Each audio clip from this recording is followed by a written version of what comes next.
Hola, nuevamente acá con Juan José.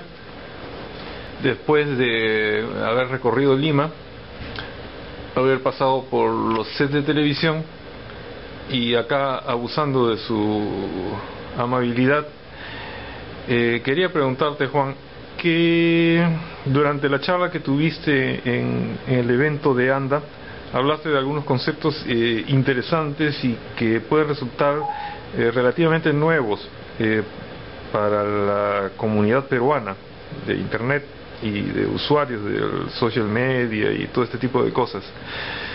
Por ejemplo, cuéntame del concepto de neoverdad. A ver, lo que pasa es que la verdad, en el fondo, tiene una profundidad mucho más filosófica, pero la neoverdad que se produce a partir de la tecnología es cuando muchas personas opinan algo sobre un evento o sobre un concepto. Sin embargo, ese concepto siempre va a ser decidido por la persona que está enfrentándose a esa verdad. Por ejemplo, la verdad en cuanto al consumo de un departamento, por ejemplo, uno puede decir, mira, toda la gente opina que esos departamentos son malos, que son mala calidad, pero cuando yo veo que quizás ese departamento y lo que me dice esa marca, lo que me dice esa persona involucra un cierto beneficio particular para mí, la neoverdad se configura entre lo que dice el emisor más lo que dice todo el público y lo que yo quiero creer. Entonces, ¿por qué te lo digo? Porque muchas veces quizás, claro, está bien, no son de mejor calidad, la empresa me ha dicho que tiene otra ventaja, sin embargo quizás es lo que yo puedo pagar. Se genera entonces una afición, se genera un concepto de verdad relativo a partir de la multitud inteligente que opina, ¿cierto? Que genera una verdad, pero que también esa verdad se ve contrarrestada con lo que yo quiero creer. Vale decir, no es un absolutismo en cuanto a la verdad. La verdad hoy día no la tiene el bloguero, no la tienen los medios, sino que también en la participación colectiva se va a validar una verdad que yo también participo en esa validación. Es una que podría decirte una verdad facetada. Sí, mira, a ver, es una verdad que tiene muchos ingredientes de lo que yo quiero creer. Yo creo que ahí está el punto. Es mi verdad. Está estipulada y está formada por todo lo que me dicen de un concepto más lo que yo quiero y que puedo entender de ese concepto, pero hay que ponerle el acento en que el usuario finalmente es el que toma la decisión en qué va a creer. Se da, por ejemplo, en el tema de política. La verdad sobre un determinado político puede estar siendo evidente, ¿cierto?, en la blogósfera sobre cuál es el perfil de ese político, pero sin embargo yo, a partir de esa información más lo que me dice el político, yo le creo, ¿cierto?, me conformo una verdad sobre ese político. Se permeabiliza un poco el tema. Ok. Otro concepto del que hablaste fue la captología. Me pareció particularmente interesante. Es muy interesante, es nuevo. La captología es una ciencia acuñada en el laboratorio de tecnología persuasiva de la Universidad de Stanford y que estudia el cambio de la conducta humana a partir del uso de tecnología. Básicamente es como un ser humano, enfrentándose a su relación con lo que él considera tecnología, y ojo, te voy a explicar un poquito y aclarar ese punto, va a cambiar su conducta. ¿Y por qué digo con lo que él considera tecnología? Porque para nosotros la tecnología es solo lo que se inventa después que tenemos conciencia. No es tecnología lo que ya se inventó. El teléfono para nosotros no es tecnología. Sin embargo, el Internet podría ser, pero para los muchachos más jóvenes quizás la Internet no es tecnología. Está amarrado a lo de alguna forma está amarrado al del nativo digital. Sí, no, o sea, sí, no quería entrar en el nativo digital, pero lo que te quiero decir es que finalmente la tecnología es todo lo que se inventa después que yo tengo conciencia. Claro, pero por ejemplo, ¿no?, así como hay nativos, o dicen que hay nativos digitales ahora, en su momento debió haber habido nativos industriales. Claro, ¿no? Sí. O sea, hay un paso transicional. Ahora, todo es tecnología, y para no entrar en los políticos van a decir, no, la tecnología es todo, o el brazo tangible, la ciencia, ok, todo eso sí, pero para nosotros advertir que hay un adelanto tecnológico, que hay innovación tecnológica, solo si tenemos conciencia de que eso es nuevo. Eso para aclarar el punto. Entonces la captología enfrenta el uso de estos cambios de adelanto tecnológico al ser humano y cómo modifican su conducta. Hablamos hoy día que incluso, fíjate que antes cuando uno veía televisión o la radio te permitía una comunión familiar, todos se miraban cuando escuchaban radio. Después apareció la televisión y en vez de mirarse, que la mirada se crucen entre las personas de una familia, ya las miradas están todas puestas en el aparato. Y finalmente, ¿qué pasa con los laptops? En la casa hay más de un computador hoy día, ya se dieron vuelta, ya no estamos dando la espalda. Entonces fíjate lo que pasa en un restaurante cuando hay una pareja, un grupo de personas, más de uno está con el celular haciendo cosas.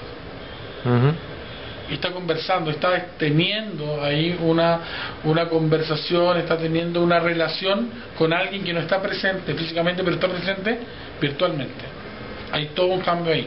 Es lo mismo estos agregadores de información a las redes sociales, como TweetDeck. Me permiten pasar de un lugar a otro de forma sistemática. Nosotros lo utilizamos como estas máquinas de multitransportación. Estoy físicamente en este hotel, pero estoy viendo mi timeline en Twitter, estoy viendo que mi amiga Maca Sarmiento hoy día está de cumpleaños, estoy viendo que en el Facebook la gente me está saludando, o que hay un trending topic que me interesa. Además estoy respondiendo mail y estoy trabajando. Y estoy pasando en menos de un segundo en varias de estas pestañas. Eso es un poco la captología.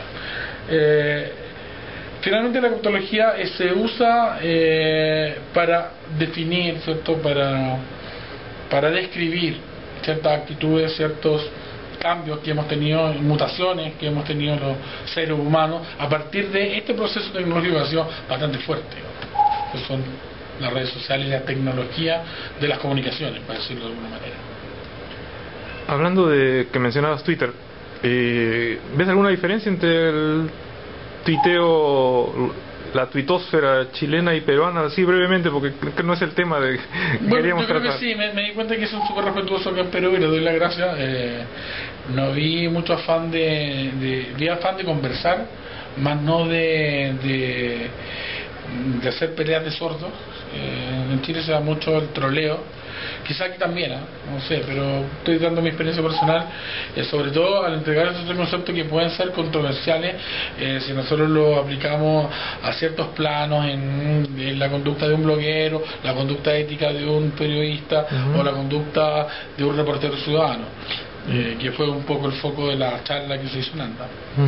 Pero me parece que están creciendo y es bueno que son súper respetuosos cuando incluso se presentan, cuando te hacen un follow. Eso en Chile no, hay gente que te sigue nomás. Ok.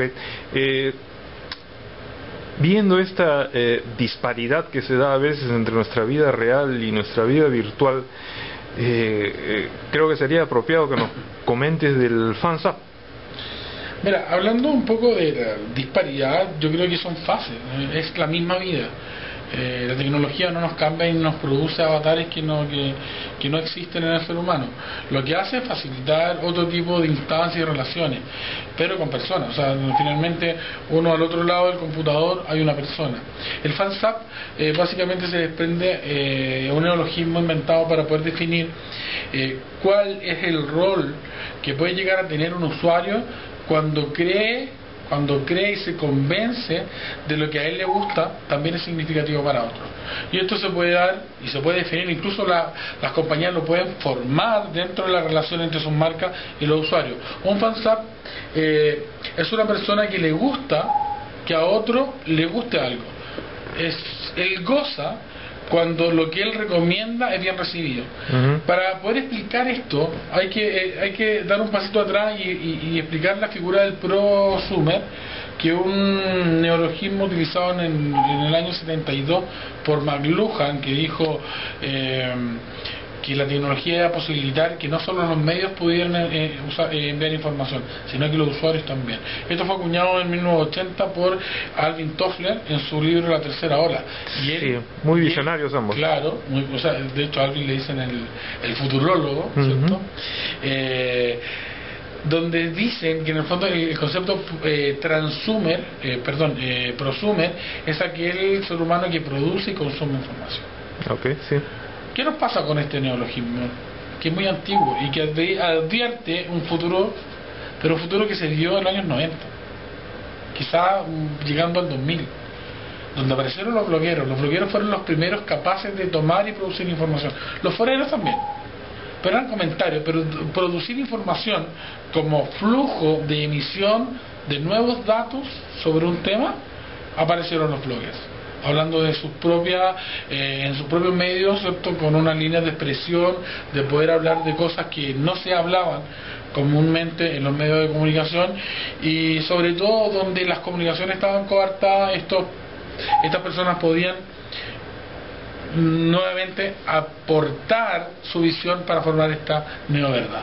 Entonces el blogger es un prosumer, pero un prosumer hay que entenderlo como una figura obsoleta, porque si uno analiza la conducta humana de cualquier persona en internet, lo que estamos haciendo hoy día, la mayoría de las cosas que hacemos es transmitir información, no crearla, consumirla. A veces creamos algo, pero la mayoría de las veces lo que estamos haciendo es transmitir, siendo polos o nodos transmisores de información. Me has quitado una expresión que yo siempre uso cuando hablo de estos temas con gente que conoce poco, conoce nada, que yo me considero particularmente un nodo más en el flujo de la información, claro, en internet, claro, y que va de gente que sabe mucho a gente que está aprendiendo y viceversa, porque a veces esa gente que está aprendiendo nos enseña otras maneras de enseñar lo poco que sabemos. Finalmente, el concepto no es bastante gráfico para definir lo que está pasando. Es un polo donde entra y sale información. Muchas veces esa información entra y sale sin ningún cambio. Fíjate que es lo que hacían los primeros bloggers, poco éticos, que eran los copy-paste. ¿Te acuerdas que había muchos que no tenían mucha capacidad de redactar, de escribir, pero eran blogueros conocidos? Lo que hacían era traducir posts y formaron casi imperio. Pero básicamente en este ejercicio nosotros acuñamos este pro-transumidor. Y el pro-transumidor es un neologismo para describir lo que hoy día realmente se hace, porque si nosotros vamos a la publicidad, por ejemplo, ¿cuál es el fin? Uno de los objetivos mayoritarios de la publicidad es la viralización. ¿Y qué es lo que es viralizar algo? Es transmitirlo, es pasárselo a tu grupo de amigos.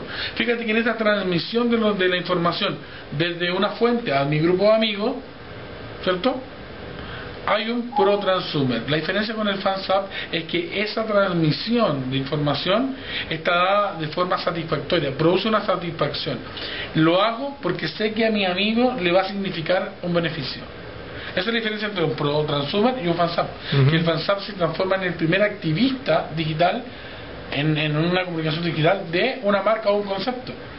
Él toma las riendas de la comunicación por mutuo propio, porque se vio de alguna manera identificado con la marca, lo que nosotros llamamos marketing, love marketing. O afectado de repente.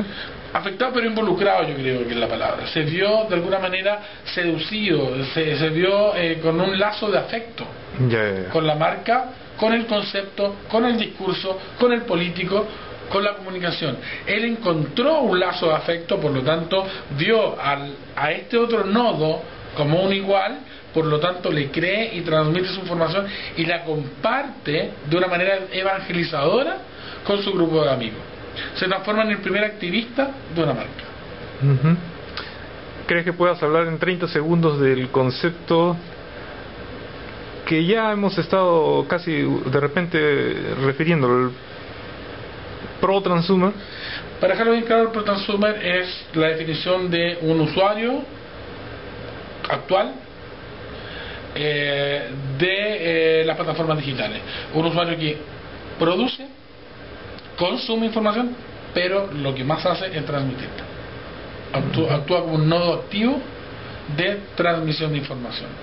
por ahí la transmite y no en forma íntegra, y por ahí también empieza de alguna manera a transmitirla, pero metiéndole, como decimos en chileno, un poco de mano.